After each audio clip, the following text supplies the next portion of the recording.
Phone tapping కేసులో ప్రభాకర్ రావును మరోసారి విచారించింది సిట్. 9 గంటల పాటు ప్రశ్నించింది. సాక్షుల స్టేట్మెంట్లో ఆయన ముందుంచి ప్రశ్నలు వేసింది. స్టేట్మెంట్ కూడా రికార్డ్ చేశారు సిట్ అధికారులు. సిట్ అధికారులు అడిగిన చాలా ప్రశ్నలకు తెలియదు, గుర్తులేదనే సమాధానాలు చెప్పారు ప్రభాకర్ రావు.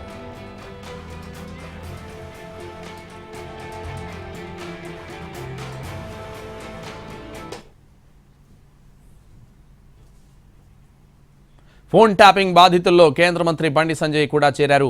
ఫోన్ ట్యాపింగ్ అంశంపై దర్యాప్తు చేస్తున్న సిట్ బండి సంజయ్ ఫోన్ కూడా ట్యాపింగ్కు గురైందనే విషయాన్ని ఫోన్ చేసి చెప్పింది. ఫోన్ ట్యాపింగ్ అంశంలో వాంగ్మూలం నమోదు చేసుకుంటామని తెలిపారు. దీనికోసం తమకు సమయం కేటాయించాల్సిందిగా బండి సంజయ్ని కోరారు పోలీసులు.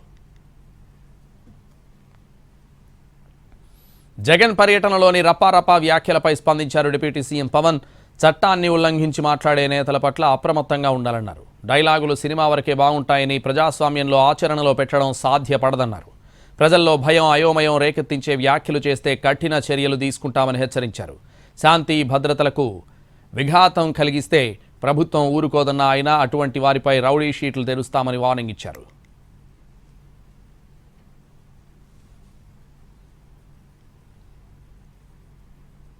జగన్ పల్నాడు పర్యటనపై టీడీపీ వైసీపీ మధ్య డైలాగ్ వార్ నడుస్తూనే ఉంది. నేనొస్తాను, అందరి తలలు తీస్తానంటున్న జగన్ తల ఎందుకు తీయకూడదని ప్రశ్నించారు గోరంట్ల బుచ్చయ్య చౌదరి. దీనికి కౌంటర్ ఇచ్చారు వైసీపీ నేత శైలజనాథ్. బుచ్చయ్య చౌదరి వయస్సు తగ్గట్టుగా నడుచుకోవాలని అన్నారు. నువ్వు నేను వస్తాను, అందరి తలలో తీస్తానంటే నీ తల ఎందుకు తీయకూడదని మేము ప్రశ్నిస్తా ఉన్నాం. ఇదే విధంగా తలలు నరుకుతాము, మా ఇష్టారాజ్యం వ్యవహారం చేస్తామంటే సాగేది కాదు. నీ ఆటలు సాగని జగన్మోహన్ రెడ్డి. అయ్యింది ఏదో అయ్యింది, సహనం ఉంది మాకు కూడా. చాలా ఓపికగా ఉన్నాం. మా ఓపిక నరిసిస్తే మా కార్యకర్తలు తిరగబడితే నీ పరిస్థితి ఏంటో అర్థం చేసుకో. రోడ్డు మీద తిరగలేని పరిస్థితి తెచ్చుకోవద్దు. నీ విధానమే మేము కూడా అవలంబిస్తే తప్పేంటని అడుగుతా ఉన్నా. సూటిగా ప్రశ్నిస్తా ఉన్నా జగన్మోహన్ రెడ్డి, ఖబర్దార్, జాగ్రత్త. జగన్ గారి తల నరుకుతాం, నరికితే తప్పేంటి? ఏం చెప్పాలనుకుంటున్నారు మీరు? ఆంధ్రప్రదేశ్ రాష్ట్ర రాజకీయాల్ని వీధుల్లో తేల్చుకోవడానికి తయారు చేస్తా ఉన్నారా మీరు? ప్రజాస్వామ్యాన్ని కాలరాసి మీకు భయం పుట్టుకొస్తా ఉంది. ఒక సినిమా ఫ్లెక్సీ అంశాన్ని మీ కార్యకర్త, మీకు సంబంధించిన వాడు, మీ మెంబరు, మీ వాడు, మీ పార్టీలో ఉన్న ఫ్యామిలీ దాన్ని తెచ్చి అక్కడ పెడితే దాన్ని అదునుగా ఆసరాగా తీసుకొని మీరు ఇంత కాన్స్పిరసీ వార్తల్ని కాన్స్పిరసీ స్ప్రెడ్ చేస్తా ఉన్నారే. మేము అడగకూడదా మిమ్మల్ని? ఈ విధంగా అనుమానం మొదలైంది అందరికీ కూడా. ఆర్థిక అంశాలకు నైతికతను జోడించడం ద్వారా అభివృద్ధికి కొత్త నిర్వచనం ఇస్తున్నామన్నారు తెలంగాణ ఉప ముఖ్యమంత్రి బట్టి విక్రమార్క. హైదరాబాద్లో జరిగిన అసోచామ్ సదరన్ కౌన్సిల్ సదస్సులో ఆయన పాల్గొన్నారు. ఆర్థిక బాధ్యత, సామాజిక భద్రత, పర్యావరణ హితానికి కట్టుబడి రాష్ట్రంగా ప్రస్తుతం తెలంగాణ నిర్మాణం జరుగుతోందన్నారు Bhatti. In Telangana, we are shaping a new development narrative, one that does not separate economics from ethics. With of our Honorable Chief Minister Sri Revanth Reddy Garu, we are committed to building a state that is fiscally responsible, socially inclusive, and environmentally conscious. Public education that is modern, inclusive, and technology-enabled kind of a system we are trying to improve in the state of Telangana. YCP నేతలను వదిలిపెట్టేది లేదన్నారు Guntakal MLA Gummanuru Jayaram. స్థానిక ఎన్నికల్లో YCP వాళ్లను నామినేషన్లు కూడా వేయకుండా చేయాలంటూ గుత్తి TDP కార్యకర్తల సమావేశంలో చెప్పారు. మంత్రి లోకేష్ రెడ్ బుక్ మూసేసిన స్థానిక సంస్థల ఎన్నికల తర్వాత తాను రెడ్ బుక్ను తెరుస్తానన్నారు. వైసీపీ పాలనలో టీడీపీ నేతలపై ఎన్నో కేసులు బనాయించారని అన్నారు. వాడు కూడా రేపు పొద్దున్న తెలుసుకొని మన పార్టీకి జేజేలు పలికే రోజు వస్తుందని చెప్పేసి, కాబట్టి మనందరం కూడా ఈ స్థానిక సంస్థల ఎన్నికల వరకు కూడా వాళ్ళకి టైం ఇస్తాం. బుద్ధి మార్చుకొని మా పార్టీలోకి వచ్చి మా పార్టీ తీర్థం తెచ్చుకొని మా ఆశీర్వాదం పొందితే కానీ, లేదా రేపు స్థానిక సంస్థల ఎన్నికల్లో తల ఊపితే మాత్రము తోక కత్తిరించి సున్నమంటించి మన Lokesh Babu red book open చేస్తాడేమో కానీ, క్లోజ్ చేస్తాడేమో కానీ, రేపు స్థానిక సంస్థల ఎన్నికలు అయిన తర్వాత రెడ్ బుక్ నేను ఓపెన్ చేస్తానని చెప్పించి కాంగ్రెస్ పార్టీకి హెచ్చరిస్తున్నా. తిరుమల శ్రీవారి ఆలయంలో సంప్రదాయాలకు కూటమి ప్రభుత్వం తూట్లు పొడుస్తోందన్నారు టీటీడీ మాజీ చైర్మన్ భూమన కరుణాకర్ రెడ్డి. వేద పారాయణం అవసరం లేదని టీటీడీ అధికారి దబాయించడం అపచారమన్నారు. భూమన అసత్య ప్రచారాలు చేస్తున్నారని అన్నారు టీటీడీ సభ్యుడు భానుప్రకాష్ రెడ్డి. ఆయన ఆరోపణలపై బహిరంగ చర్చకు సిద్ధమని సవాల్ చేశారు. మేమొస్తే వెంకటేశ్వర ఆలయాన్ని ప్రక్షాళన చేస్తాము, ఆ పాలననంతా కూడా పరమ పవిత్రం చేస్తామని చెప్పినటువంటి ఈ పాలకుల పాలనలో వేద పారాయణాన్నే నిషేధించాలన్నటువంటి ఆలోచన ఒక అధికారికి వస్తే మీ అనుమతి లేకుండా చేస్తాడా ఇలాంటివి అనేటువంటి అనుమానాలకు తావు ఇచ్చే విధంగా ఈ కార్యక్రమం ఉన్నది. అంతే కూడా కాదు సుమా, ఇక మీదట అర్చకులందరినీ కూడా ప్రతి ఒక్కరిని తనిఖీలు చెయ్యండి అని ఆదేశాలు ఇచ్చినారు. ఇది కూడా నేనేదో అభాండం వేయటానికి చెప్పాల్సిన అవసరం నాకు లేదు. నేను దేనికైనా సిద్ధమే. ఆ అర్చకులంతా వణికిపోతున్నారు. కరుణాకర్ రెడ్డి గారు మాట్లాడిన ప్రతి మాట అబద్ధం అని చెప్పి నిరూపించేదానికి నేను సిద్ధంగా ఉన్నాను. అసలు కమిషన్లు తీసుకున్న నువ్వు హయాంలో టికెట్లో భారీ ఎత్తున కుంభకోణం జరిగింది. పరకామణిలో దాదాపు 100 కోట్ల రూపాయలు దొంగతనం జరిగితే దాని చెట్టు కింద పంచాయతీ మారిగా దాని లోక్ అదాలతో కాంప్రమైజ్ చేయించి దాంట్లో కోట్ల రూపాయల చేతులు మారాయి. దీని మీద ఎన్ఫోర్స్మెంట్ డైరెక్టరేట్ కి కంప్లైంట్ చేసేదానికి మేము సిద్ధంగా ఉన్నాం. రాబో రోజుల్లో నిజాలు బయటపడతాయి. ఖచ్చితంగా దీని వెనక ఉంటే పాత్రదారులు, సూత్రధారులు, వాటాదారులు అందరి మీద చట్టరీత్యా మేము చర్యలు తీసుకోబోతున్నాం. మీరు మాట్లాడిన అన్ని అంశాల మీద చర్చించేదానికి బహిరంగ చర్చకు మేము సిద్ధం. ధైర్యం ఉంటే బహిరంగ చర్చకు రావాలని చెప్పి మేము వారిని ఆహ్వానిస్తున్నాం. వరంగల్ జిల్లా కాంగ్రెస్లో కొండా మురళి కామెంట్స్ చిచ్చురేపాయి. కడియం శ్రీహరి, నాయని రాజేందర్ రెడ్డిని ఉద్దేశించి కొండా మురళి చేసిన రాజకీయ దుమారం రేపింది. ఆయన తీరుపై టీపీసీసీకి ఫిర్యాదు చేసింది వరంగల్ వెస్ట్ ఎమ్మెల్యే నాయని రాజేందర్ రెడ్డి. దీంతో పరిశీలకులను నియమించి నివేదిక ఇవ్వాలని కోరింది పార్టీ. ఆ రిపోర్టు ప్రకారం చర్యలు తీసుకుంటామని తెలిపింది. ఎమ్మెల్యే కడియం శ్రీహరిపై మరోసారి విమర్శలు చేశారు మంత్రి కొండా సురేఖ. కడియం శ్రీహరి నల్లికుట్ల మనిషి అంటూ చిట్చాట్లో విమర్శించారు ఆమె. మంత్రిగా ఉన్న తన ముందు కూర్చునేందుకు కడియం శ్రీహరి నామోషిగా ఫీల్ అవుతున్నారని, అందుకే తన పదవి పోతుందంటూ తప్పుడు ప్రచారం చేయిస్తున్నారన్నారు. సీఎం రేవంత్ రెడ్డి మంత్రి పొంగులేటి దగ్గరకు వెళ్లి తనపై ఉన్నవి లేనివి చెప్తున్నారని మండిపడ్డారు.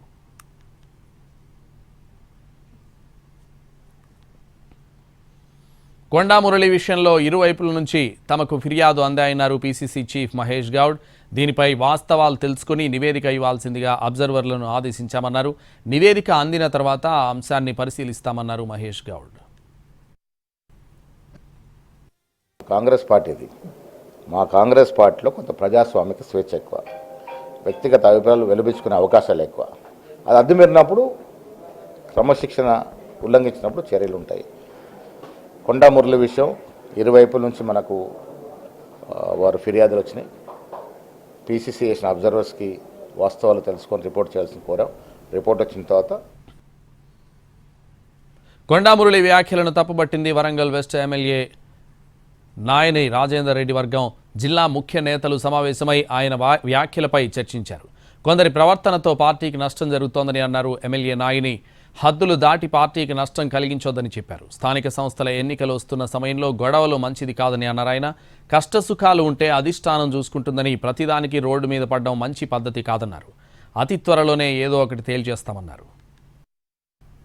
సీనియర్లు, అనుభవం ఉన్న వ్యక్తులు కూడా మరి నోటికి వచ్చినట్టు ఎక్కడ పడితే అక్కడ అట్లా మాట్లాడితే పార్టీ చూసుకుంటూ క్షమించది. అది ఎవరి ఇది కాదు. మరి మేము ఏమైనా చేస్తాం, మాకు నచ్చింది చేస్తాం, మేము నచ్చింది మాట్లాడతాం. ఏమనంటే బీసీ కార్డు అడ్డం పెట్టుకుంటాం, లేకపోతే రెడ్డి కార్డు అడ్డం పెట్టుకుంటాం, లేకపోతే ఎస్సీ కార్డు అడ్డం పెట్టుకుంటాం అని అంటే ఈడ నడవదది. ఈడ కార్డ్స్ పనిచేయది. ఈడ అన్ని కులాల జాతిలో ఉన్నాం. ఈడ అంటే మీకు చేసిన పాపాలన్నీ కులాలు అడ్డం పెట్టుకుంటే పోతాయా? ఆ పద్ధతి మానుకోండి. ఎవరే గాని పార్టీకి లోపడి ఉండాలి, పార్టీకి కట్టుబడి పనిచేయాలి. మీ కష్టం సుఖం ఏదైనా ఉంటే అధిష్టానం ఉంటుంది, మీద పోయి చెప్పుకోవాలి. అంతేగాని ప్రతిదానికి ఏది రోడ్డు మీద పడి నేను ఏదో చెప్తే ఏదో ఎవరినో ఏదో అనుకుంటే ఇదైతే అనుకుంటే అది మంచి పద్ధతి కాదు. ఓ బాధ్యత గల ఉండి కూడా అలాంటి వ్యవహారాలలో మంచి చెడు ఆలోచించాలని మేము చెప్తున్నాం. వరంగల్ భద్రకాళి అమ్మవారి బోనాలను తాత్కాలికంగా వాయిదా వేస్తున్నట్టు మంత్రి కొండా సురేఖ ప్రకటించారు. అమ్మవారి బోనాలకు సంబంధించి కొంతమంది అభ్యంతరాలు వ్యక్తం చేశారని, తప్పుడు ప్రచారాలు చేశారన్నారు. అందువల్లే తాత్కాలికంగా బోనాలు వాయిదా వేసినట్టు చెప్పారామె. స్థానిక రాజకీయ విభేదాలను అమ్మవారికి ముడిపెట్టి కొందరు ఉద్దేశపూర్వకంగా ఇబ్బందులు, గొడవలు సృష్టించే అవకాశం ఉందన్న అనుమానాలు ఉన్నాయన్నారు. అందుకే 22 నుంచి నిర్వహించాలనుకున్న భద్రకాళి అమ్మవారి బోనాలను వాయిదా వేస్తున్నట్టు తెలిపారు కొండా సురేఖ. బోనాల నిర్వహణపై సంప్రదింపులు జరిపిన తర్వాత భవిష్యత్తు కార్యాచరణ ప్రకటించాలని ప్రభుత్వం భావిస్తోందన్నారు.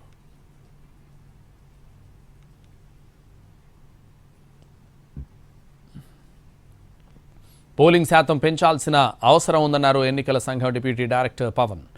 ఓటర్లను చైతన్యపరిచేందుకు ఈసీ అనేక కార్యక్రమాలు నిర్వహిస్తోందన్నారు. 23 కొత్త కార్యక్రమాలను ఈసీ చేపట్టిందని స్పష్టం చేశారు. ఓటర్ల జాబితాలో మార్పులు చేర్పులు చేయడం, పోలింగ్ కేంద్రం దగ్గర ఓటర్ల కోసం మొబైల్ డిపాజిట్ సదుపాయం కల్పిస్తున్నామన్నారు. అలాగే అపార్ట్మెంట్లు, కాలనీల్లో అదనపు పోలింగ్ బూతులు కూడా ఏర్పాటు చేస్తున్నామన్నారు ఎన్నికల సంఘం డిప్యూటీ డైరెక్టర్ పవన్.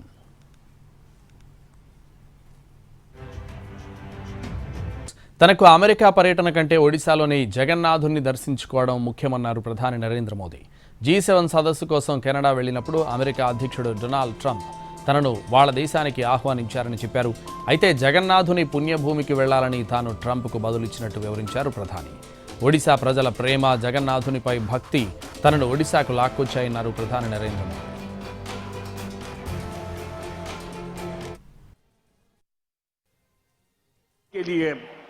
वहां था और अमेरिका के राष्ट्रपति ट्रंप ने मुझे फोन किया. उन्होंने कहा कि अब कनाडा तो आए ही हैं तो वाशिंगटन होकर के जाइए, साथ में खाना खाएंगे, बातें करेंगे. उन्होंने बड़े आग्रह से निमंत्रण दिया. मैंने अमेरिका के राष्ट्रपति को कहा कि आपका निमंत्रण के लिए धन्यवाद, मुझे तो महाप्रभु की धरती पर जाना बहुत जरूरी है.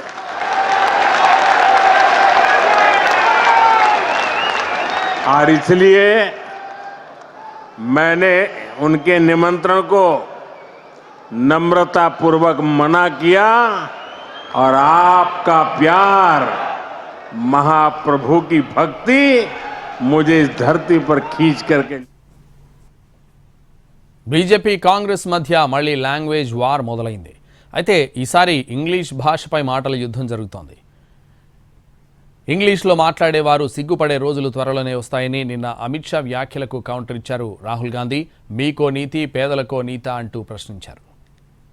जीवन में इस देश में अंग्रेजी बोलने वालों को शर्म आएगी, ऐसा समाज का निर्माण अब दूर नहीं. चीजों को वो ही कर पाते हैं जो करने की ठान लेते हैं. और मैं मानता हूं हमारे देश की भाषाएं हमारी संस्कृति का गहना है. हमारे देश की भाषाओं के बगैर हम भारतीय ही नहीं रहते हैं.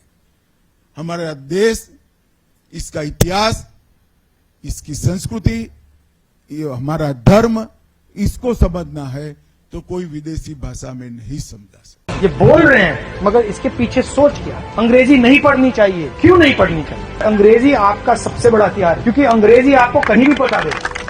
आरएसएस के बच्चों को देखो, बीजेपी के लोगों के बच्चों को देखो, इनके मंत्रियों के बच्चों को देखो, ये सब इंग्लैंड जाके पढ़ रहे हैं. हो क्या रहा है? सर, हम लोगों को मदद कर रहे हैं ना. अंग्रेजी भैया, अंग्रेजी हथियार है. अंग्रेजी आप सीख गए तो आप कहीं भी घुस जाओ.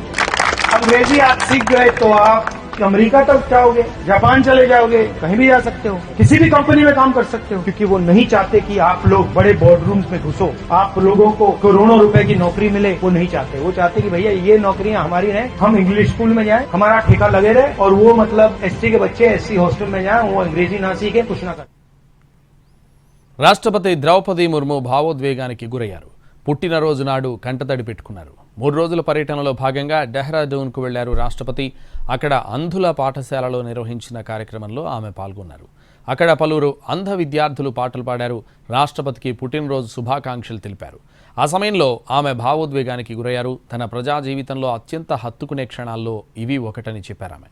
కల్మషం లేని చిన్నారుల స్వరం, వారి స్ఫూర్తి దేశానికి నిజమైన ఆత్మను ప్రతిబింబిస్తోందన్నారు.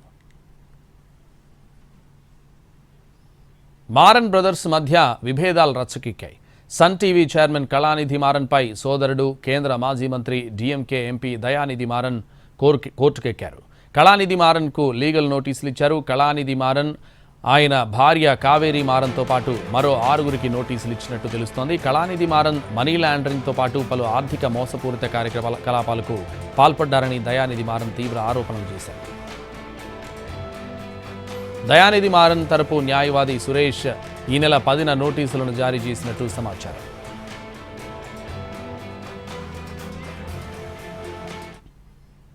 బుల్డోజర్ న్యాయాన్ని సుప్రీంకోర్టు అడ్డుకుందన్నారు chief justice of India BR Gavai. అధికారులు తమకు అప్పగించిన విధులు నిర్వహించాలే తప్ప న్యాయ నిర్ణేతలు కాకూడదన్నారు. భారత్కు స్వతంత్రం వచ్చి 75 ఏళ్లు నిండిన సందర్భంగా మిలన్ కోర్ట్ ఆఫ్ అపీల్స్లో సామాజిక ఆర్థిక హక్కుల పరిరక్షణలో రాజ్యాంగం పాత్రపై సదస్సు జరిగింది. ఇందులో ఇటలీ ఉన్నత స్థాయి న్యాయమూర్తులను ఉద్దేశించి సీజేఐ గవాయ్ ప్రసంగించారు. ఇంటి నిర్మాణం అనేది సామాజిక ఆర్థిక హక్కులతో కూడిన అంశం అన్నారు ఆయన. 75 ఏళ్లు వెనక్కి వెళ్లి చూసినట్టయితే సామాన్యుల జీవితాల్లో మార్పు తీసుకొచ్చేందుకు భారత రాజ్యాంగం ప్రయత్నించిందన్నారు గవాయ్.